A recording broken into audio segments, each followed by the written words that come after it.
A recent survey by a defense think tank has revealed a surge in Taiwanese confidence in their military, with 45% acknowledging an improvement in combat capabilities. Contrastingly, the state of Taiwan's defense tells a different tale, struggling with issues like aging personnel and a lack of manpower.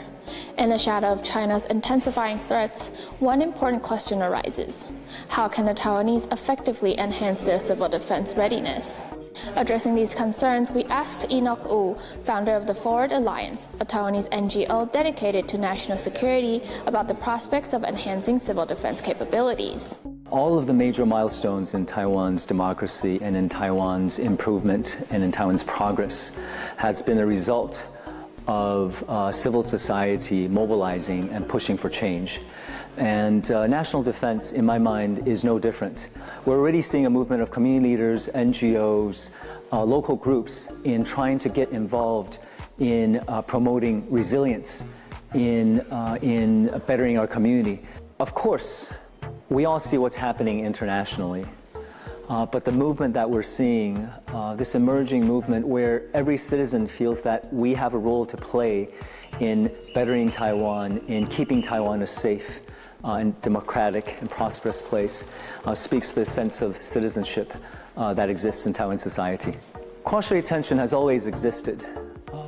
We have to accept the fact that as long as the CCP is in power, there will always be that tension between Taiwan's attempt to stay independent, Taiwan's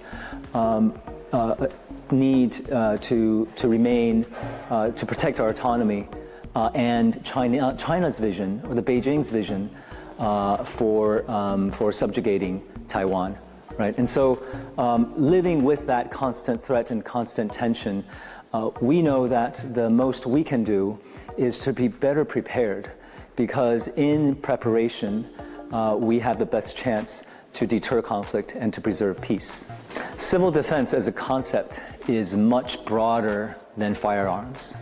In fact, it does not even need to include firearms. Civil defense as a concept is about protecting communities, about ensuring that society continues to function, that our society does not break down in the face of adversity.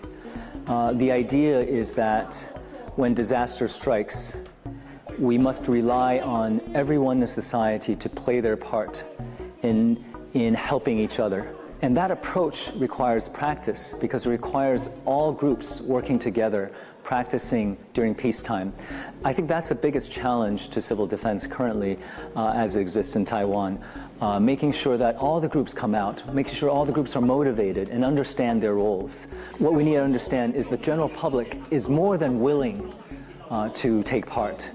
Our responsibility as a nonprofit organization and the government's responsibility as the state is to make sure that when they turn out for training, we don't waste their time, and we make sure that they learn useful skills that they know will help them and their families in times of need.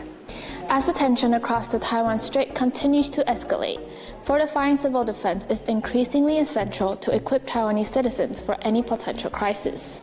This strategy could be instrumental in boosting our defense mechanism and successfully training civilians who can assist defense forces in case of war. This is Jamie Lim Pinzon for TVBS World Taiwan.